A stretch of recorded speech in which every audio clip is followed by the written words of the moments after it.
gaming. There's 3 billion people that game worldwide. There's a number of subcultures that have kind of sprung up around certain genres of games. And that translates into who people date and what movies they watch or what shows they watch or what YouTubers they watch or what content creators they watch or what clothing brands they like or what musical artists they discover through gaming.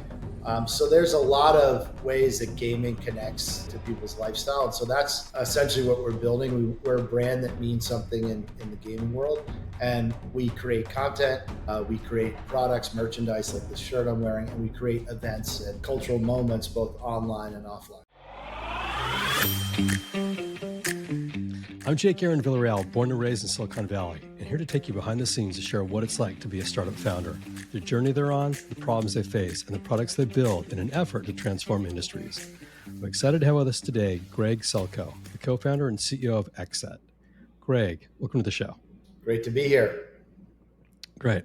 A little bit about Greg. He leads the company's vision of creating a gaming lifestyle brand and media company that redefines the digital landscape, connecting with the physical world.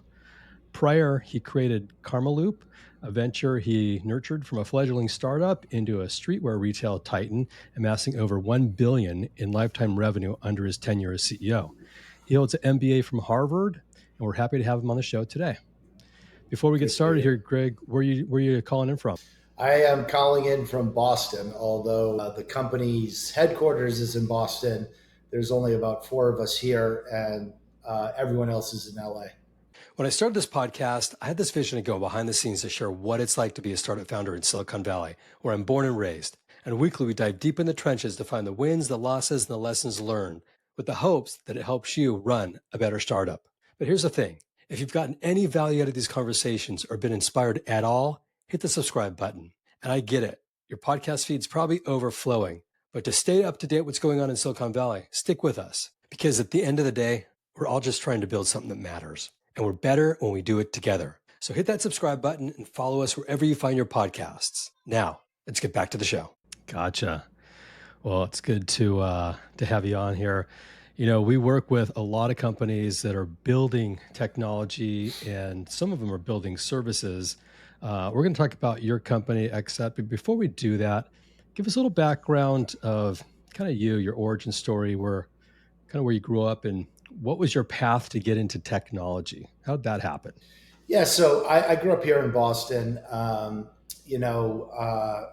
Growing up, I was definitely, technology was something that I was interested in, computers. But, for me, the sort of cultural community of breakdancing, hip hop, electronic music, skateboarding, punk rock, subcultures was really had a profound impact on me growing up, and was always fascinated by all of that. And also I was super interested in the built environment, buildings and urban planning, stuff like that. Didn't wind up doing that, but my first job out of college was actually doing urban planning for the city. But, to me, the internet's birth just provided the opportunity to take some of these cultures that I love and use technology to, share them really, and go beyond just sort of their very small niche audiences and sort of build an amalgamation of things that I thought were cool or interesting. And that was manifested in initially in clothing, but obviously in gaming and music and art and entertainment, which is a big part of what we do now. Kind of being authentic to like a real fascination and drive and interest in pop culture, even things like anime and vinyl figures. It all can be amplified through technology and through the web. Yeah. You bring up a lot of points. I've got a couple little kids. We talked about this in our last call where, for them, it's all about what they see is what they want. And it's with either on YouTube or gaming or some level of digital asset that they feel they're involved in and want to be a part of. I like the space that you're in. Talk a little bit about what prompted you to start the company and how are you different from the company? And I guess really kind of give us the high level of what exactly is. Yeah, so I'll start with saying what XSET is on a very high level, and then hopefully as we talk, it will be more fleshed out and understood. We look at ourselves as a gaming lifestyle brand and media company. And, if you look at lots of different cultures, skateboarding, hip hop, they start out as like a music and as an action sport, but culture was born and built around them as there became sort of natives in those spaces, and as that meant words, that meant fashion, that meant different influences from other cultures that were reappear, and gaming's no different. Gaming, there's 3 billion people that game worldwide, and there's a number of subcultures that have kind of sprung up around certain genres of games, and that translates into who people date and what movies they watch or what shows they watch or what YouTubers they watch or what content creators they watch or what clothing brands they like or what musical artists they discover through gaming. So there's a lot of ways that gaming connects to people's lifestyle, and so that's essentially what we're building. We're a brand that means something in the gaming world, and we create content, we create products, merchandise like this shirt I'm wearing, and we create events and cultural moments both online and offline. And I don't remember the second part of the question was how we're different. Was that the second part? Yeah, I mean, I think about a company like yours and I say, what's a competitor to what you're doing? Who can we look at and say, oh, this company does X, Y, and Z?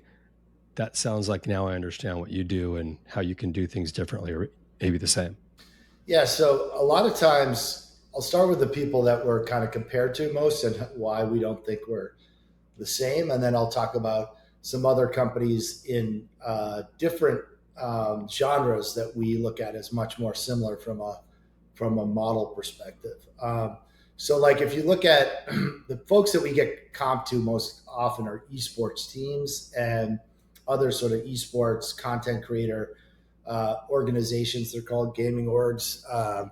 There's folks like 100 Thieves or FaZe Clan. These are stuff maybe you're not as familiar with, but they're world famous gaming teams and gaming content creator organizations. And while we have some similarities with them, one of our biggest differences, and there's millions of these groups. There's Liquid, there's Cloud9, there's dozens and dozens, and some of them are valued at, in the hundreds of millions of dollars. But primarily those groups really focus on competitive gaming. And to a lesser extent, 100 Thieves and FaZe Clan, but they also still have a huge portion of their time and focus on competitive gaming. And they have some content creators and they do some lifestyle stuff. And it just so happens I co-ran FaZe Clan and was president there and had a big part in sort of their evolution into sort of a quasi gaming lifestyle brand. But with XSET, while we have some similarities on the content creator side, we're pretty much not in esports, although we dabble a little bit. There's 3 billion people that game worldwide, like I said. The vast majority of those people are not actually focused on esports. However, most of the money and the time and the companies focus on esports, which is probably 10-15% of that audience actually cares about competitive esports. And so that's where we really look at how we're different. And how we're different is that, we look at ourselves much more akin to like a Barstool Sports or a Bleacher Report or Overtime or even Outside's a $2 billion brand that came out of the Outdoors or Outside magazine. I always forget which one it is, but essentially they have content creators who focus on things like, rock climbing and outdoor activities. They sell merchandise. They are a hub for people who love outdoor culture, right? So we're a hub for people who love gaming culture. And we look at gaming culture from the casual gamer's perspective. And that's really where does gaming intersects with music, fashion, art, and entertainment. I've been using those words a lot because it's super important. Everyone's a gamer nowadays. And we have a number of famous athletes and musicians who game under our banner, and they may be well known for other things, but they're also authentically love gaming and they want to do things in gaming culture. And when they do, they work with XSET. That's great. As you look at the company itself, and you mentioned a few different areas that you focus on, What's the business model? Where do you make money? Yeah. So essentially, content drives everything, right? So if you looked at sort of the hub of what we do, you would look at content, right? So what I mean by content is that I'm sure your kids would be familiar with people like Mr. Beast or Dude Oh, yeah. Perfect. Dude Perfect, by the way, just raised $100 million in their revenue model, kind of the things they do. Although they're more narrowly focused and we're a little broader in terms of gaming, and they're more focused on basketball lifestyle, basketball trick shots, things like that. The way they monetize is very similar. So the content builds the audience, right?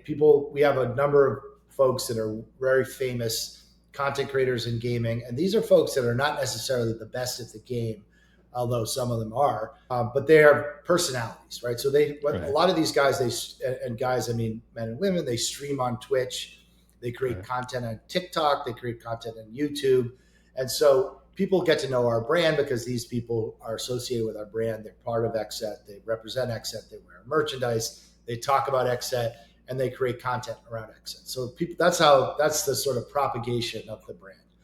And then we monetize around that content, sometimes directly through the content where a brand sponsors the content or there's advertising or things like that. And then also through marketing campaigns that we use our content's talent in. We've done stuff with JBL. We've done stuff with the NFL, the Red Sox. We've done stuff with, large consumer product brand that we're about to announce soon. We've done stuff with NBA, Summer League. We just did a big content series there. So basically, we just cover and film content, and advertisers pay us to get exposure to our audience. And the reality is, if you're a large consumer brand or you're a legacy sports brand, the next generation of fans or consumers are gamers. Everyone in Gen Z games and Gen Alpha. And if you don't understand how to reach them where they are, because they're not watching TV, you're not going to be able to get that next generation of fans and consumers. And so, why people work with XSET is we'll do a number of things to activate them in our audience, whether it's creating advertorial content or branded content, whether it's having activations and parties and events with our gamers, with other famous athletes, celebrities, whether it's doing streaming with them. We provide different ways to reach the consumer in an authentic way. And if they try to do it on their own, frankly, most of them have no clue what's going on in gaming culture, and they can't do it effectively. And so, we're already out there making culture, doing things in the gaming community, and they'll pay for access. But we're very careful about who we work with, what brands we think are cool, and how we position the brand so that it will resonate with our audience in a way that will actually create adoption, and the audience will think is cool and not feel like it's just ad buy. We do really interesting and unique activations with brands. I can give you some examples, but a lot of times we set up a gaming lounge. We do giveaways. We'll pull in musical artists and gamers to do activations where they create content for the brand. We do giveaways. A lot of different fun ways to integrate and reach the gaming community, and we get paid for that. Yeah, that's great. When you talk about gaming, I think about game publishers. I think about companies that are building the games and, you know, everyone is playing the games.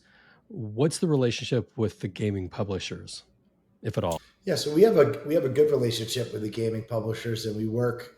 I think when you talk about what's different about XSET compared to some of our predecessors in the space, or some companies that kind of came before us, or maybe still exist, there was a lot of times there were adversarial relationships between the esports teams and the game publishers, or the folks who were creating content. They didn't create content that was brand safe, and there's been and continues to be a lot of issues around toxicity, racism, sexism, homophobia, stuff like that, by folks who are playing the game. And the reason why that matters is when people game, they don't game in their basement by themselves. Gaming is now a communal global activity, right?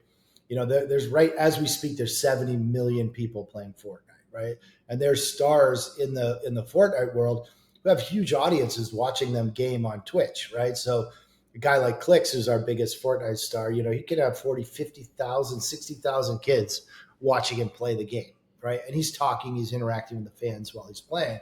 So if that person who's now a celebrity with the, and is associated with the game is doing things that are offensive or negative, that reflects negatively on the game. So while we like to look at ourselves as, we kind of call ourselves the baddest good guys on the planet, meaning we still have swagger, we still have style, we can still be edgy. We're not telling our gamers not to be themselves, but we're also try to be the good guys, and we try to not stand against some of the worst elements of that toxicity. And because of that, the game publishers like us, because the game publishers, just as we need the games to facilitate what we do, they need us because they need the players. They need just like any business, right? There's winners and losers. There's lots of people publishing games. Some games are successful. Some games are successful. They get old. Then they launch a new version. It becomes successful again.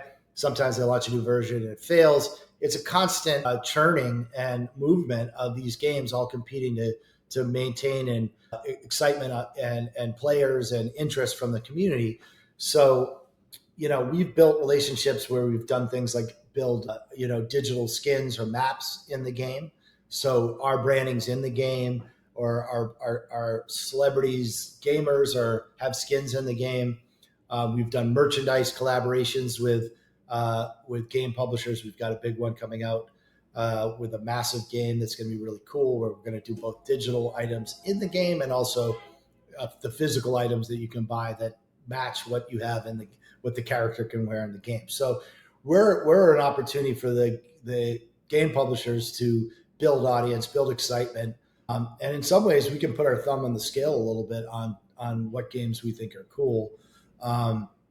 We tend to be focused on a lot of Grand Theft Auto, Fortnite, Warzone, which is Call of Duty, 2K. But we've got guys like Bryson, who's a Web3 game play. We have folks that are called like variety streamers. They stream and interact with different games.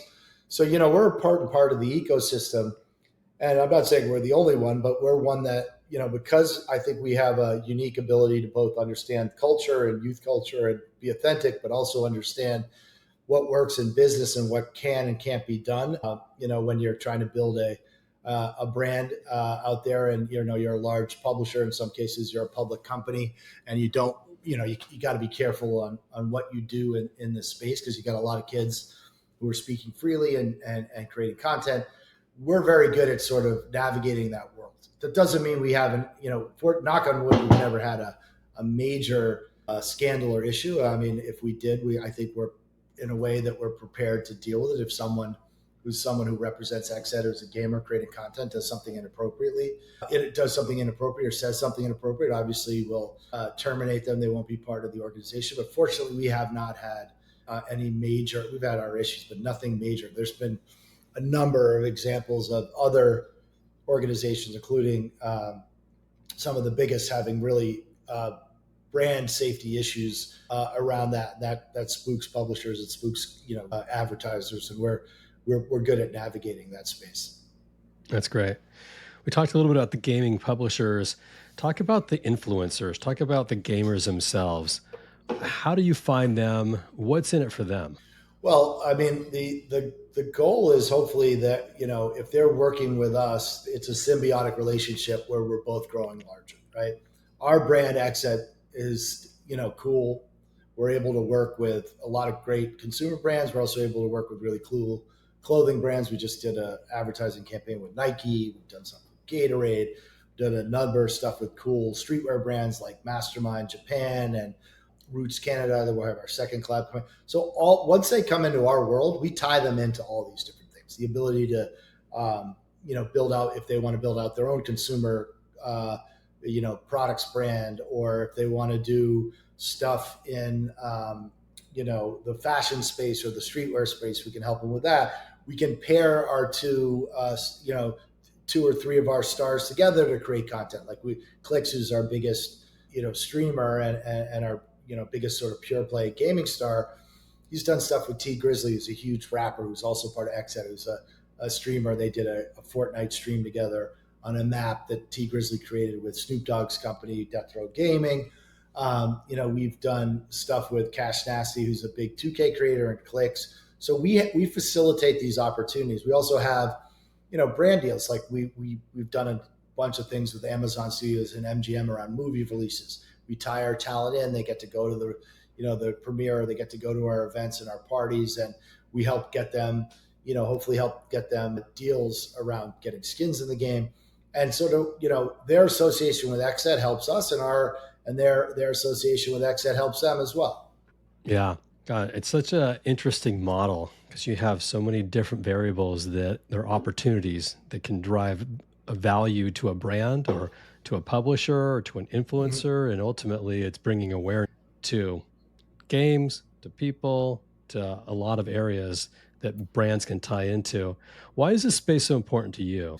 Well, I mean, as I said in the beginning, I've always been interested in cultures, and I've gamed my whole life, but I'm a little bit older than our demo, so gaming really evolved with the focus just being on the game to where we are today, where the game is one part of it, but it's the social connection, it's the culture that's built up around it. People who game will have friends all over the world. They may be playing with someone in Hong Kong, Des Moines, Iowa, and Manchester, England, right? And they game on a regular basis because it's all online, it's all virtual, and so there's a lot of cultural cross pollination. And so to me, you got to go where people are, where the eyeballs are. This is where it is, right? And I love the idea of continually pushing the envelope in terms of when you integrate new technologies like AI and other things, and seeing the cultural developments that come out of it and how it changes musical tastes and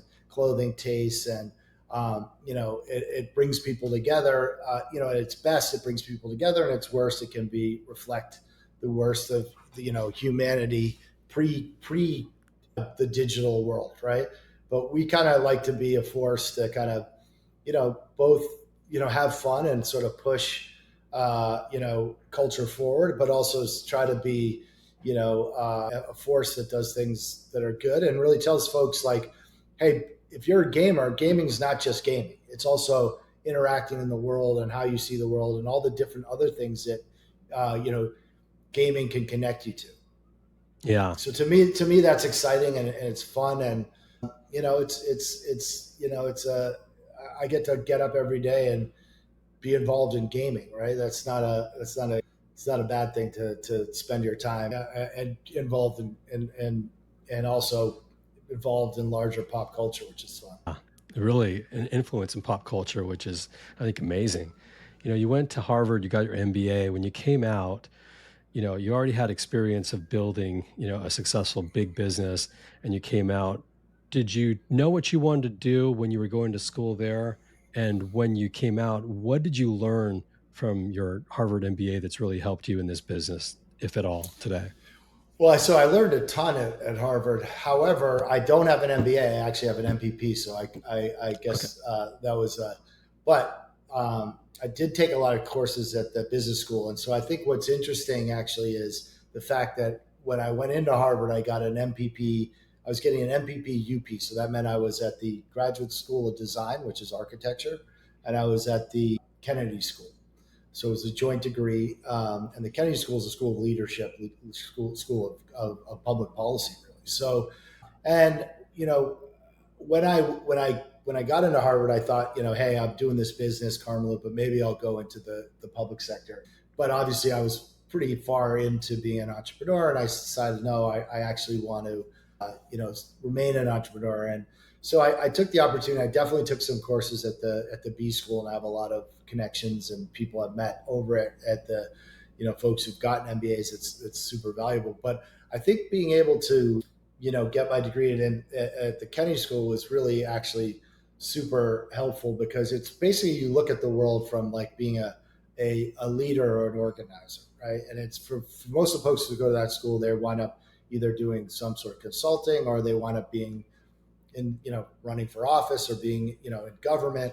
And there's a lot you can learn there that you can apply to business, right? And I think really at the end of the day, XSET has a bit of a an element of a social movement, and you really learn a lot about how to impact social movement, to impact change. And I wound up not getting the degree from graduate school design. It was just too much because I was running a business at the time. But I did graduate from the Kennedy School, so I got a master's in public policy. And I think we learned a lot of great stuff like statistics and how to kind of look at, are you really ask yourself, am I really doing the work or am I procrastinating? There was a really great course, this guy Heifetz, that I think a lot of the B school students take as well. And it's really it was a puzzling course because you don't really know. It's a mandatory course and you don't really know what the subject is. And it's funny that I didn't find out ahead of time, but I just didn't. And you kind of get in this course and it's like, they really challenge you. Just basically, it's really about trying to challenge yourself to always understand whether you're making busy work for yourself or you're actually solving the problem or really tackling the problem. They put a lot of roadblocks and a lot of twists and turns in the class, so you kind of don't know what the fuck's going on, honestly. For a long time, it kind of becomes clear later on as the course goes along. But I mean, there were people who would literally cry in the course. I mean, because basically you couldn't have a right answer. They would always challenge you and say you were wrong. And really, it was very. I don't know if they've softened it a little bit in this time, but they were really tough on you, and they would really, hammer you because you had to also learn how to deal with difficult people. And that was an amazing course. And really, I ask myself all the time, am I doing the work? Which is the question they ask that they're really teaching you to ask yourself. Because, a lot of times, whether it's business or whether it's public policy, you're dealing with personalities, right? And so the question is you can get caught up in drama and lose focus, especially when you're doing a startup and there's a lot of interpersonal stuff. You're putting everyone through really hard work. There's no downtime. I mean, as an entrepreneur, you can talk about work-life balance. If you're going to start a business, there's no work-life balance. It's just, something goes wrong. There's no one else to call if you're the founder or you're one of the founders, right? So it's a 24/7 life, and the minimizing the amount of time you spend on stupid things and on drama and things that are ancillary to the mission. It's really good to be able to recognize that. And that's what that course taught me. So the experience was great. There's so many tools I use all the time. And through that, I built networks at the business school, and I've tapped those networks that have been really helpful to XSET. Yeah, we've had a few other guests that went through that same program, and I know it's a question of what impact are you going to have in the world, or you're going to go to a country that doesn't have healthcare in certain areas, and it's about helping humanity at different levels. So I know there's different values from that organization. Yeah, I mean the impact thing. Sorry to cut you off there, but that's super important, and that's something that I try to tie into what I do at XSET. As you look at your company today, you have about 35 employees, as I recall, maybe more now. What's the biggest challenge you're facing as a company? I think it's a good challenge, but it's a challenge nonetheless, which is we have a lot of opportunity. As you said, it's sort of a broad, you build this community, this dedicated audience, and there's a lot of ways you can monetize that audience, which is a good thing, but you also have to focus on where the high margin revenue is and where and there's a lot of folks, particularly on the esports and space that, the companies I talked to that have had real trouble generating significant, they can generate revenue, but they haven't been able to generate profit or, figure out ways that, don't burn excessive amounts of capital. So we've constantly, we're building this business, but we're also kind of we're building the plane and flying it at the same time and trying to fine tune it while we're going. So, I mean, raising capital is always the biggest challenge, I think, for any entrepreneur, because you can have a great idea and you can have the right drive, but if you don't have the capital you need to build it out, it doesn't go anywhere. So, it's just trying not to be opportunity junkies, trying to focus on the opportunities at hand. Which again, it comes back to the fact we're successful. We have a lot of opportunities, but we have to be very careful about that. And staying relevant. It's also a people business, right? Because we're dealing with talent. We're dealing with our biggest asset are people and sort of intangible IP value that we generate by continuing to be noticed in culture and continue to grow fan base. So with people comes a lot of interpersonal challenges, and people are not always reliable, and it's not like we're building a software that just runs, or they have their own set of problems too, where things can break or there's technical challenges. But for us, we use technology to facilitate that. I mean, we're constantly looking at AI and other ways that we can use that to improve efficiency, improve communication. I'm in Boston, most of the team's in LA. We have an office in LA, but people tend to work remote a lot. So all those things are challenges, but they're also things we're pretty good at. Yeah. I want to touch on people because that seems to be maybe even more relevant with your company versus, like you said, a technology company where you can build it, kind of set it and forget it for a while and revenue just comes in. What's one of the challenges that you look at and you have solved when it comes to hiring the right people for your company? Yeah. So, I mean, I'm a graduate of Y Combinator, right? So I lived out in Silicon Valley in Mountain View. I went through the program there. Awesome experience. Michael Siebold was my cohort leader. It's cohort two, no, cohort 116. And, one of the things they talk a lot about at Y Combinator is like when you invest in a business, you really invest for three reasons, and that's team, team, and team. A lot of times they say, give me a terrible idea with a great team versus a great idea with a terrible team, and I'd bet on the terrible idea with a great team every time, right? So I can't overstress how important it is to have good people on your team, particularly when you're building a startup, because everyone's got to be pulling their weight, right? And frankly, I have a mixed record at hiring. I think I've had four companies that three of them I started. One of them I was the head guy. I had a partner, and I've had some horror stories, and I've made some stupid mistakes, and I've kept people for too long, and then regretted it. I think with my company Karma Loop that had a ton of success near the end, we were way overstaffed, and I wound up not having a great second exit. The company still exists. It's 24 years now, but it's not what it once was. And it was a bad second. I had a good financial exit. I had a bad second exit. And one of the things is I kept people too long when we clearly needed to lay folks off, because I just didn't want to be the bad guy, or and some of those folks, I can't even remember who their name now, 10 years later. Right. And I really kind of stuck my neck out for folks. And it was, unfortunately, it was a mistake because it was not the right thing for the business. And so I think with this company, what I'm really proud of is that learning from that, we've been pretty good at when we've had to make, we started out with four founders, two of them have exited from the company. That's not an easy thing to do. We've done it effectively with very little collateral damage, kind of left on decent terms. I know I made the right decision. One of them was a really close friend for many years and certainly impacted the friendship, but I know it was the right thing because, if there's someone who's not working well with the rest of the team, that ripples through everyone's job, right? You can't have that, right? And it's like, you can have a superstar on the team, but if no one likes that person, or they're causing, and I'm not saying they didn't like this person, I'm just using this as an example.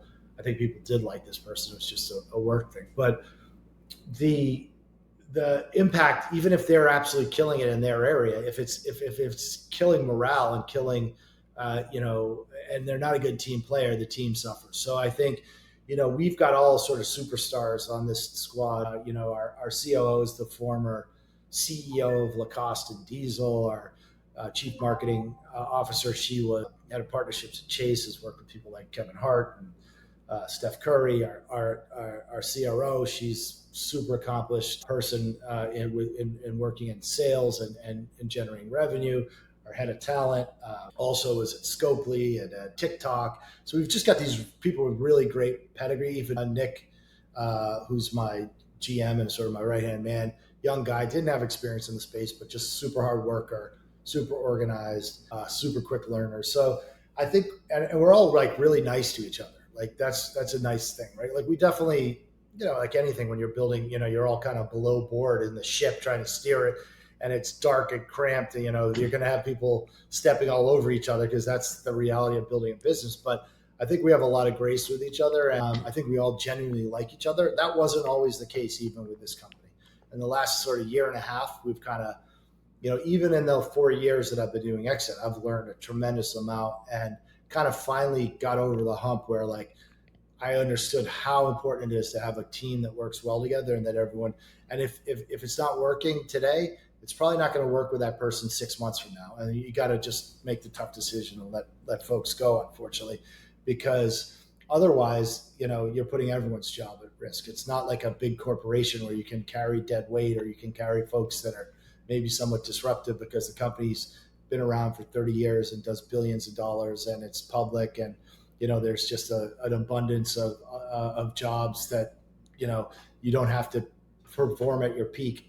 In a startup like XSET, everyone's got to be a peak performer, and everyone's got to be, even more importantly, a team player. Yeah. So you got a good group of leaders on the team there. When we look at companies, we try and understand their culture and what they're building, and within that, you have leaders that really sometimes have breakthroughs. It could be a somebody who pushes through and ends up really doing well on the sales side. Could be the founder who's got a breakthrough personally in how they lead. Mm-hmm. Sometimes it's technology that's a breakthrough for the company. What's been a big breakthrough that you've had within the company that's really taken you from one level to the next level? I think one was kind of what we just talked about, getting the right players on the field and eliminating some of the folks that weren't aligned with the sort of vision of the broader company. I think trying to delegate more, right? As you get bigger, and it's a problem for all entrepreneurs. Like I have that problem, which is like you kind of always feel like, well, I have the vision, I know what I need to do it myself. So as we've sort of brought in these very talented people, allowing them to make decisions, they probably say that we don't allow them enough to make the decisions they want, but we certainly are trying, and we're trying to give people the room. I think another part of the breakthrough was really figuring out where we wanted to put our focus. Right, we did have esports as part of our model for a long time, and I think we were early to the realization in our industry that there was just no. Currently, I'm a believer that esports will eventually be a very profitable business. It just isn't right now. It's just they haven't figured out the revenue model, and there was a lot of money pumped into it with expectations it was going to be X, Y, and Z, and it just didn't. Excuse me. We realized that early, and we got out of it, right? And it was a tough decision to do that, and there were a lot of people who questioned it, but it was the right one. So I think good people, letting the people kind of do what they do best, and trying to delegate some of responsibility. And I think the other thing was, and then getting the kind of model and the focus on this content media thing, which is where the company's going. There was one other thing I was going to say, and I'm trying to think about what it was. But yeah, I think all of those three things have been super critical. And yeah, and I just think time is an important element to businesses. Like you got to stay in the fight, right? We just haven't given up. It has been a lot of dark days and a lot of times that I was like, shit, is this thing going to work? And we're not out of the woods by any stretch of the imagination. We got a long way to go, but I think having sort of a long-term vision that we all believe in, and then continuing to go after that vision and not giving up is, it's sort of been, when you talk about a breakthrough, like, every 6 months or something, a new recognition comes about, where I say, so and so, who's a famous athlete, reached out and said, "Hey, how do I get involved in XSET?" Where we used to be begging, or trying to, or we have a big deal with a publisher, which wouldn't have happened until recently, right? So it's kind of having the patience to build the reputation, and breakthroughs kind of come through just really continuing to get up every day and having these little wins and continuing to go at it. It's not, oftentimes it's not, one change. I mean, in other business, maybe it's like you figure out the solution to building the software or whatever. But in our business, it's really consistent, showing over and over again to your audience and to the community and to the people who spend money with us that we're the real deal and we can execute. As you look at 2025, we're halfway through 2024 now, or past that.